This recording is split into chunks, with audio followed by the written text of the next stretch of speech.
In this webinar today, we will learn about a new offering from PerkinElmer, the Hand Sanitizer Analyzer. With many industries mobilizing to produce hand sanitizers for the first time, or perhaps even repurposing their manufacturing lines, suppliers need quality control processes to ensure that the hand sanitizers produced are safe and effective. Our Hand Sanitizer Analyzer offering is based on FTIR technology and is compact and self-installable with easy step-by-step instructions that can be set up quite easily. Our speaker today is Kieran Evans. He's a field application scientist based out of our Sear Green office in the UK. Kieran has really led development efforts on the Hand Sanitizer Analyzer, and he's the primary knowledge base in the company to present on this technology. The webinar has been pre-recorded, so I ask that you switch over to computer audio for anyone who has dialed into the phone line. Folks on phone will not be able to hear the recorded portion of the webinar. Kieran is available and we are available to take any questions live at the end of the recording. Please use the questions tab on your screen to send us questions at any time to the webcast. So with that said, I will pause briefly to let everyone switch over to computer audio, and then we will start our webcast in just under a minute.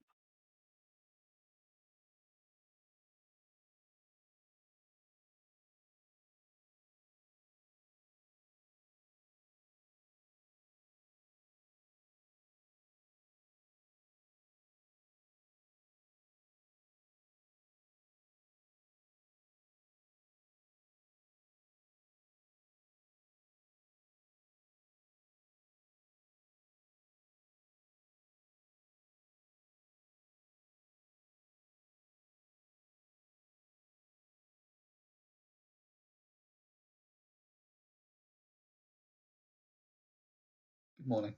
My name is Kieran Evans, and this is the Hand Sanitizer Analysis webinar, where we're going to be talking about the quantification of ethanol and isopropanol in hand sanitizer. So the things we're going to be covering today are: why would we want to quantify alcohol in hand sanitizers? What guidelines and regulations have been presented in order to control the compounding of hand sanitizers? How can infrared spectroscopy help this situation? Details about infrared analysis of hand sanitizers and quantification of ethanol and isopropanol in those hand sanitizers, how analysis can be sped up using touch macros, a workflow-oriented feature of Spectrum 10 software, and then finally we'll open up the floor for any questions that you may want answered about hand sanitizer analysis. So since the beginning of the COVID-19 outbreak, the demand for alcohol-based hand sanitizers has increased dramatically, and to cope with this increase in demand, the FDA, for example, has released a policy for temporary compounding of alcohol-based hand sanitizer.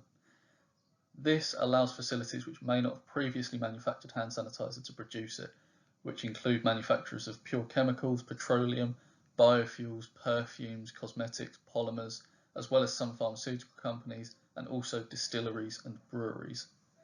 And a really important thing to remember here is that some of these companies will not have made hand sanitizer before, so they need a very quick and simple method for making sure that they are putting the correct amount of alcohol, which is the active ingredient, into these hand sanitizers in order to ensure efficacy. There have been regulations issued by some of the most prominent regulatory bodies such as the FDA, World Health Organization and USP. These recommend two formulations, both of which contain glycerol, hydrogen peroxide and water as the inactive ingredient, and obviously the alcohol as the active ingredient. Now the recommended level of that alcohol does differ depending on the regulation, but usually is around 70 to 80%. So for the World Health Organization and FDA, they suggest that it's 80% for ethanol and 75% for isopropanol. The USP also does suggest this, however it does also say that it shouldn't be less than 60% for ethanol or 70% for isopropanol. They are very specific about this because the most important parameter for the efficacy of these hand sanitizers is the percent alcohol. The FDA and CDC do also say in footnotes that they would not recommend less than a 60% alcohol concentration in hand sanitizers. So the next thing to talk about is how can we analyze the quantity of alcohol in these hand sanitizers, and there are two main analytical techniques that can be used to do that. These are infrared spectroscopy and gas chromatography, or GC. The PerkinElmer Hand Sanitizer Analyzer uses infrared spectroscopy to determine the alcohol percentage, and that's because it presents a number of benefits over gas chromatography in this specific situation. The main benefits being it takes less than a minute, it's very quick, it requires no sample preparation, and it requires very little training to operate. On the other hand, gas chromatography requires extraction, so quite a lot of sample preparation. It's a longer analysis time, and it requires more substantial training than infrared. So in summary, the PerkinElmer Hand Sanitizer Analyzer offers some of the following advantages. As I say, it's no sample preparation, it's much faster, it can be operated by many different people, which is important in this current climate where we have people who maybe wouldn't have manufactured hand sanitizer or similar materials before, now manufacturing these materials. It can accurately measure the percent at which the alcohol is present to make sure it's above a certain level. By default, we could say 60%, however, you could change that limit. And it's been designed based on World Health Organization, USP, and FDA guidelines for hand sanitizer composition. And a really important part of this is that it's also got a clear pass-fail message system to let users know if they've not reached the limit for a reasonable amount of efficacy in their hand sanitizer.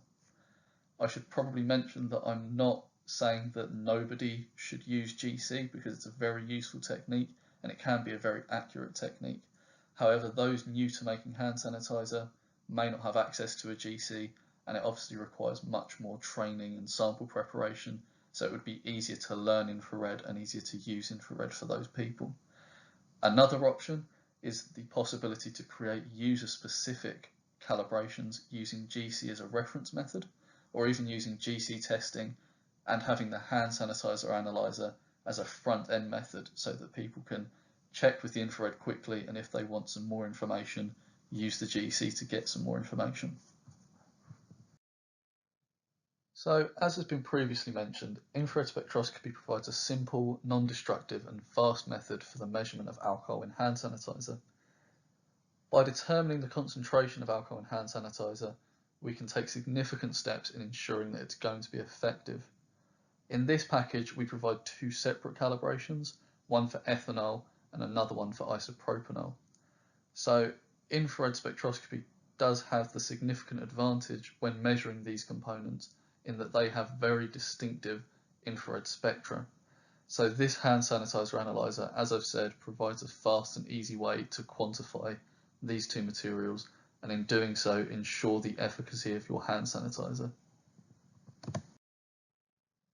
So we've already spoken about the distinctive spectra of ethanol and isopropanol, but it would be useful to look at the infrared spectra of the other ingredients in these hand sanitizers, as well as going through what the function of each ingredient actually is. So as we know, ethanol and isopropanol are essentially the active ingredient. Water acts as a solvent. Glycerol is a humectant, meaning it prevents drying out of the skin, acting like a moisturizer. It is not used for viscosity, which can be a misconception. And hydrogen peroxide is used to inactivate bacterial spores present in the solution and not for further antisepsis. So as we can see, they do all have quite different infrared spectra. It's probably worth noting in the hydrogen peroxide spectra, this is a 30% hydrogen peroxide solution in water, which is one of the recommended ways of introducing hydrogen peroxide into the hand sanitizer. So the other ways can include using pure hydrogen peroxide, all the way down to using a topical hydrogen peroxide solution recommended by the USP, which is essentially 3% hydrogen peroxide in water. Another common question is looking at glycerol, does it have an effect on the quantification? Would it not interfere, seeing as it has quite a prominent peak around the area that we're using for quantification of ethanol and isopropanol? And as far as I've seen at this point, it does not have an effect, and that is because it's present at quite low concentrations, usually around 1 to 2%. And even when it is at those concentrations, it's stable at those concentrations. It doesn't usually vary from one sample to the next.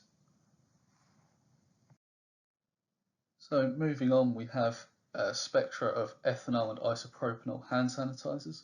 In both of these hand sanitizers, the alcohol is present at a concentration of around 80%. So the peak we're using for quantification is obviously slightly different for each type, However, they are in very similar regions. So for reference, the peaks that we're using in this calibration are at 1045 wave numbers for ethanol, and this corresponds to the carbon to oxygen bond stretch in a primary alcohol, and is at 1131 wave numbers for isopropanol, which corresponds to the carbon to oxygen stretch in a secondary alcohol. So these are the peaks that we are using in order to produce this calibration so that we can quantify unknown solutions of ethanol or isopropanol in a hand sanitizer. So here we have some calibration curves produced using standards from 0 to 90% of the respective alcohols, and these show a very high degree of linearity. For example, the ethanol calibration curve has an R-squared value of 0.998, and the isopropanol calibration curve has an R-squared value of 0.999. And these were created, as I've recently mentioned, using the CO stretch peak for both ethanol and isopropanol. And this gives us a low prediction error, allowing for very accurate and reproducible results. For those of you wondering, the prediction error is usually around 1 to 2%. So, as previously mentioned, Spectrum Touch allows users to easily carry out both the data collection and data analysis steps very simply with just the press of a button. The macros included in the analyzer pack include basic standard operating procedures for measuring both the spectrum of the hand sanitizer and the background spectrum using an infrared spectrometer with an ATR accessory. Once the user's done this, the macro will automatically carry out the following two steps. First, a check that the correct calibration model has been used, and I'll go over why this is and how it does this in the next slide, and also the quantification of the alcohol content using the selected calibration model. And after it's done both these, it will output the results in a very clear and easy to read format, and also allow the user to export spectra, and I'll go over this in a little while. So as I've mentioned, the macro will carry out an initial sample check. The reason for this is that some users may want to analyse both ethanol and isopropanol based hand sanitizers, and this is just to prevent any costly analysis errors. The methods have an inbuilt check just to make sure that the correct calibration is being used. As you can imagine, use of the incorrect calibration or incorrect macro will give very inaccurate results. So the way that we do this check is that the sample spectrum is compared to a reference spectrum of the active alcohol, whether it be ethanol or isopropanol. If the correlation found from that comparison is too low, then an error message is presented to the user. This error message essentially reads that the correlation is too low between the reference and the sample, check that the correct calibration model is being used, and there are two reasons that the correlation would be too low. The main one being that you've used the incorrect calibration model, the second one being that the alcohol concentration is way too low. The way this has been designed is that the alcohol concentration would have to be far below any normal limit for it to result in a low correlation. The next step of the macro, and probably the most important step, is the quantification of the alcohol in the hand sanitizer. So as I've spoken about, the peak area of the carbon to oxygen peak in the sample spectrum will be used to determine the alcohol percentage. A really important function of these macros is that if the alcohol concentration is too low, so below a limit which is by default set to 60%, but can be changed by the user, an error message will appear telling the user that the alcohol concentration is too low and they should probably look at their formulation or make sure that an error hasn't been made during the manufacturing process. And here we have some example of the results page. As you can see, it's very clear and easy to read. We also have formatted it so it has sort of a pass-fail color-coded scheme, and this, as with the messages, is user customizable. So in this case, it's been set from 60 to 100% appears as green, so a pass, and anything else appears as red.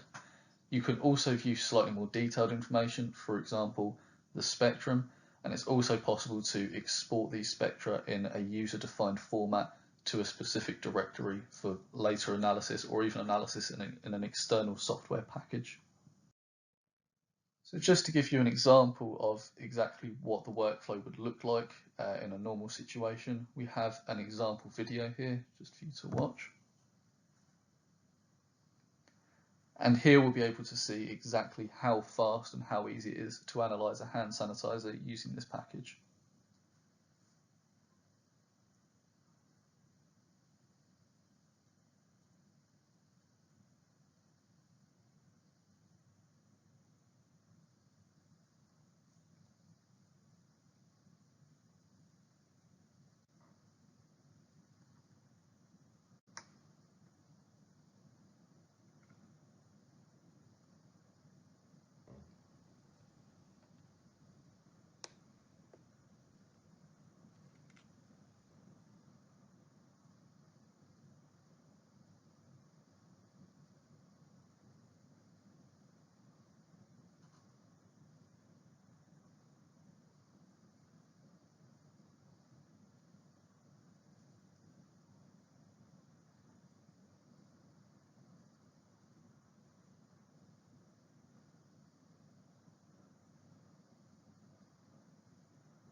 Okay. So in summary, FTIR spectroscopy provides a fast and simple method for the quantification of ethanol or isopropanol in hand sanitizers, and checking this alcohol concentration allows for easy compliance with these new guidelines for hand sanitizer formulations. Users can easily carry out data collection and analysis automatically using spectrum touch methods, and clear results pages and warning messages, as well as the ability to export and save spectra in a user-defined directory in different formats, really give you the whole package for data analysis. So just the final take-home message is that this is simple and fast hand sanitizer analysis, which will allow you to ensure efficacy.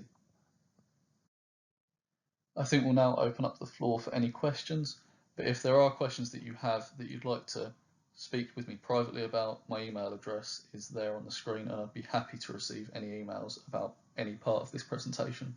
Thank you.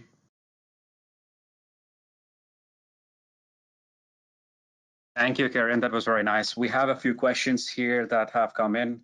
I'll start taking them one by one. The question on, can you comment on if there is any interference with other components of the hand sanitizer, such as glycerol in the sample?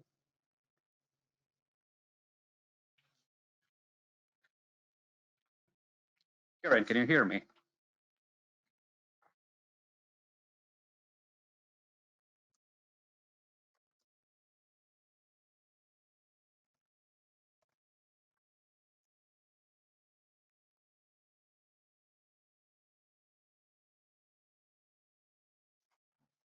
All right, we will just wait for Karen here. Seems to be a technical glitch on our end.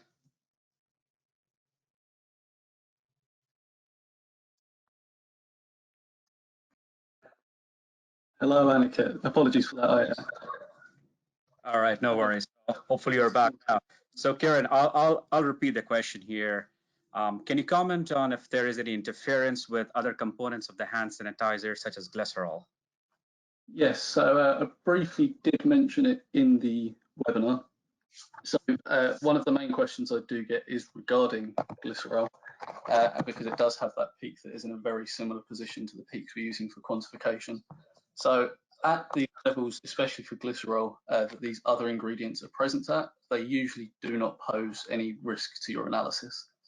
That's because they're usually between maybe 1% and 2% in the case of glycerol, or in other cases it can actually be quite a lot lower than that. So in my experience, and I have tested it with different levels of glycerol, it doesn't affect the analysis in a significant way. All right. We do have some comments from a number of people here on clarification of whether the alcohol percentage is volume by volume or weight by weight. Can you comment on that, Karen? Yes, it's a volume per volume, which is as the FDA and all the regulations state it. All right. There's a question here. Would the viscosity of the hand sanitizer formulation affect our measurement values?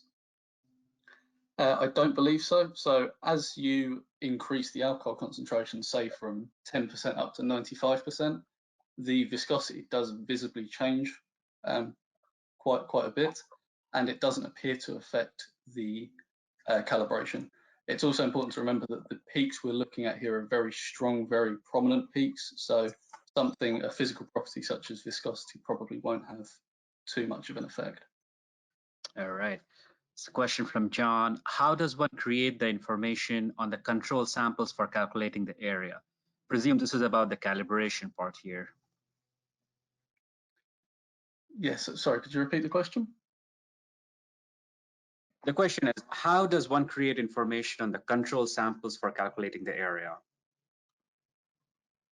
Oh yeah, so the control samples or the calibration samples are produced by volume using standard analytical methods. As far as finding the peak area, you can use Spectrum 10 software or Spectrum Quant software to do that. Okay. How do you compensate for evaporation of sample during analysis? Yeah, this is something that was posed as a question right at the start of this project, actually. And it appears that, especially at the standard concentrations, and by that I mean everything between sort of 60 and 90%, and anything lower than that, evaporation is not a problem. Now, this may be due to the glycerol holding it together, but it doesn't seem to pose too much of a problem in the analysis time that we're talking about, because the analysis time we're talking about is less than a minute.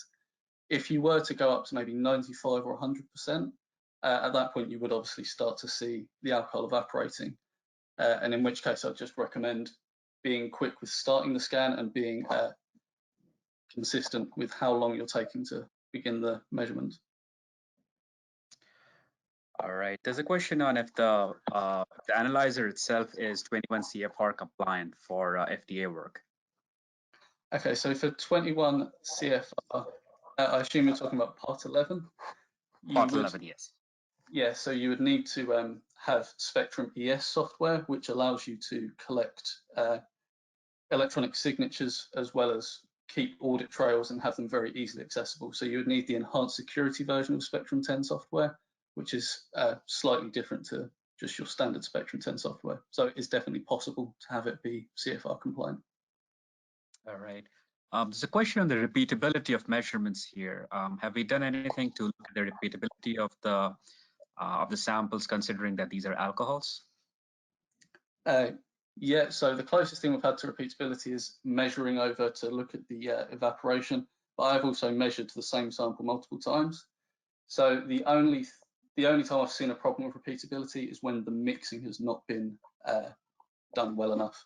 So if the mixing has been done correctly, then it's okay. But the real problem is glycerol can be quite difficult to dissolve in an alcohol or water, so it is important to mix it properly.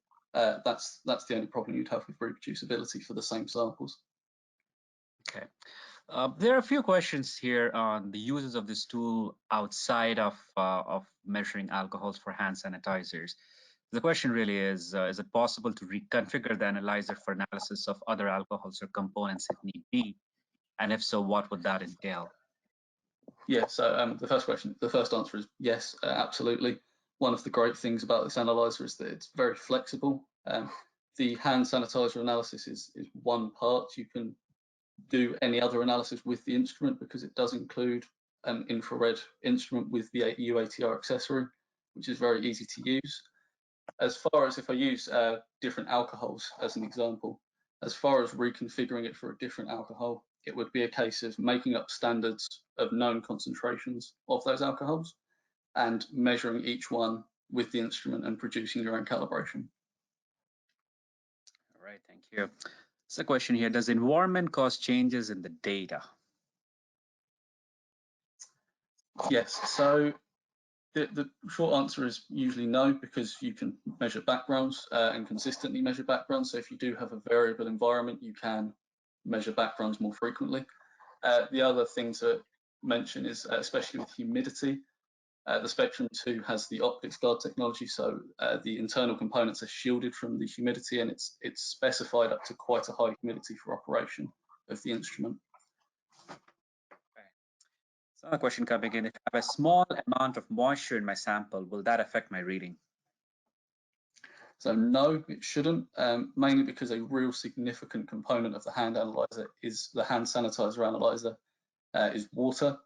So if you have a small amount of moisture, it's not going to have a huge effect on your readings, especially because water doesn't have infrared peaks in the areas we're using for quantification also. All right, thanks, Kieran. There's a question on if it is possible to use peak height versus peak area for such things. Yes, I've tried this myself actually, and so I've tried the calibration a few times, and in some cases peak height can actually be slightly better. They're very similar. I've tried both. They give very similar results, very similar R² values for the linearity of the calibration, but yes, it's absolutely possible to use peak height. Okay. Does this package notify the user if there may be another alcohol present in the system, such as methanol? So it probably use the, so I mentioned briefly in the presentation about the low correlation message that you get if you're using the wrong calibration. Well, yeah. And this would probably flag up another alcohol, especially if it was present in higher quantities. However, it would have to be looked at on a case-by-case basis as to how sensitive it would be to certain materials.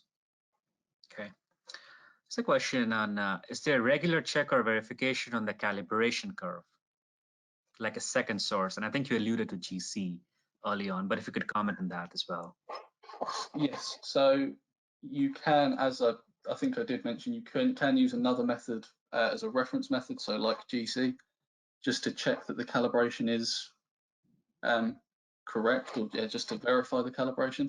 So it's quite easy to verify if you have another technique available to you. Okay. There's a general question, can solid samples be analyzed using this instrument? Yes, so you may be able to see it in the picture, but the Universal Attenuated Total Reflectance Accessory, the UATR, has an arm with as a pressure arm on it, so you can apply pressure to solid samples, and this ensures very good contact between the sample and the crystal in the ATR plate, which allows you to collect higher quality spectra of solids. There's a question on, can I leave the analyzer on for a prolonged period, like a week at a time? Yes, you can. That's possible. Nice. There are a few questions on this that have come. Can you comment on cleaning procedure for the ATR in between changing samples? Yes, so the cleaning procedure is very, very simple. It essentially is using some tissue to wipe the sample off and clean with a solvent of your choice. So isopropanol is a common solvent, and just making sure that the ATR crystal is definitely dry before you measure your next sample, because as you can imagine, using something like isopropanol or another alcohol as a cleaning solution would maybe cause some interference if you didn't allow it to evaporate, but it evaporates in a matter of seconds, so that shouldn't be a problem. There's a related question on what typical maintenance need to be performed on the instrument overall.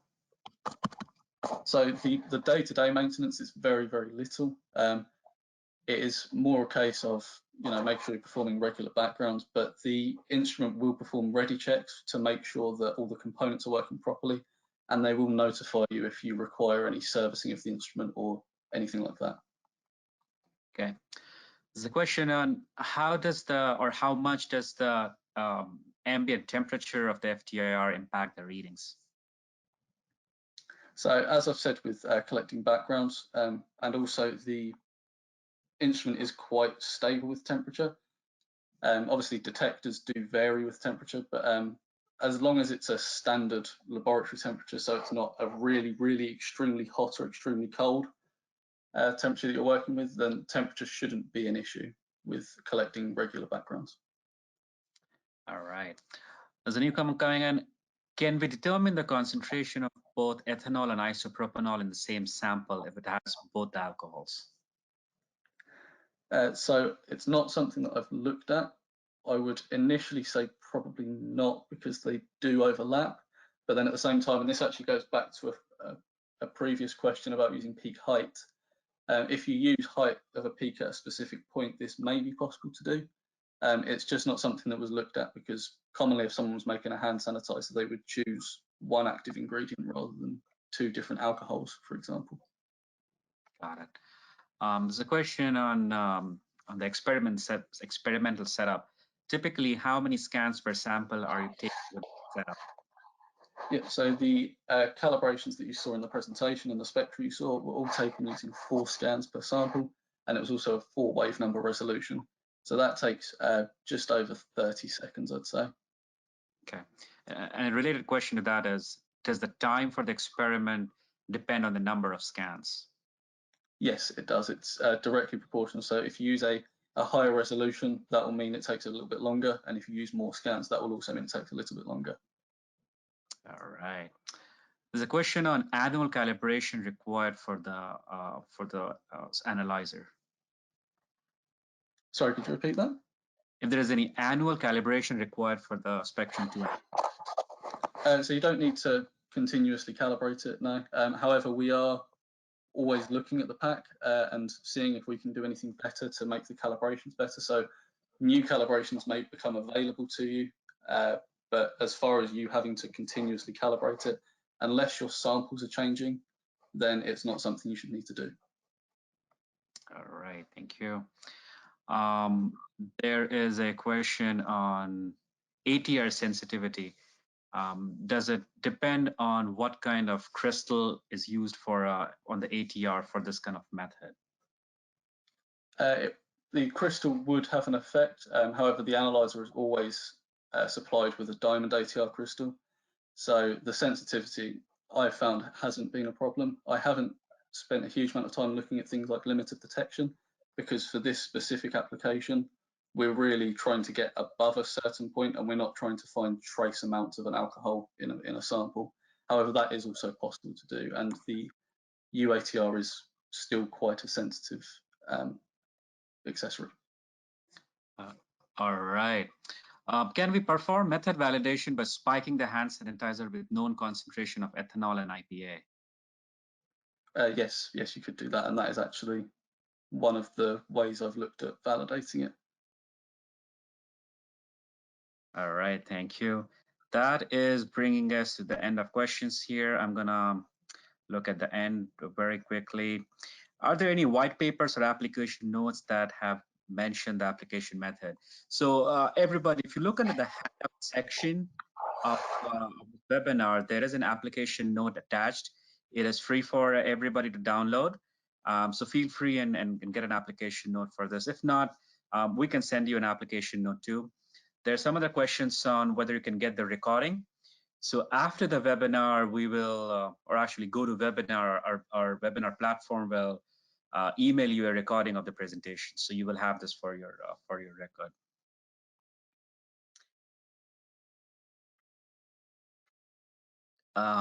There is a question on, other than ethanol and isopropanol, can you also determine the concentration of glycerol and hydrogen peroxide in the hand sanitizers? So this is something I have looked at very briefly. So glycerol would possibly be quite difficult because it's a minor component. It's very unlikely that you'd have it at a higher concentration than the alcohols in the hand sanitizer. So it's probably going to be quite a difficult thing to do with infrared. As far as hydrogen peroxide, it's a similar story. So hydrogen peroxide, I believe I put it right at the start of the presentation, but it's commonly there as 0.125% volume per volume. So again, it's at such a low concentration when you have these very significant bands from the alcohols and from the water as well, it's quite difficult to detect or quantify. All right, thank you. There's a question here. Do we need to cool down the sanitizer before analysis, like many organic samples need a lower temperature for accurate results? So as far as cool down, you don't have to cool it below room temperature, if that's what you're asking. If the method for manufacturing involved any sort of elevated temperature, then I absolutely would suggest allowing it to at least get to room temperature before analysis. Otherwise, you would have a problem with evaporation, I'd imagine. All right. Thanks very much, Kieran. That will, everybody, draw us to a conclusion of the webinar here. Thanks, everyone, for joining. I hope you enjoyed it. And if there are any questions or comments, feel free to write to us, and we'll send out a survey after the webinar. Please answer the questions there. That will help us to improve on our presentation here and also present the solution to you. So with that, I will close the webinar recording, and thank you, everybody, for joining here. Have a nice day.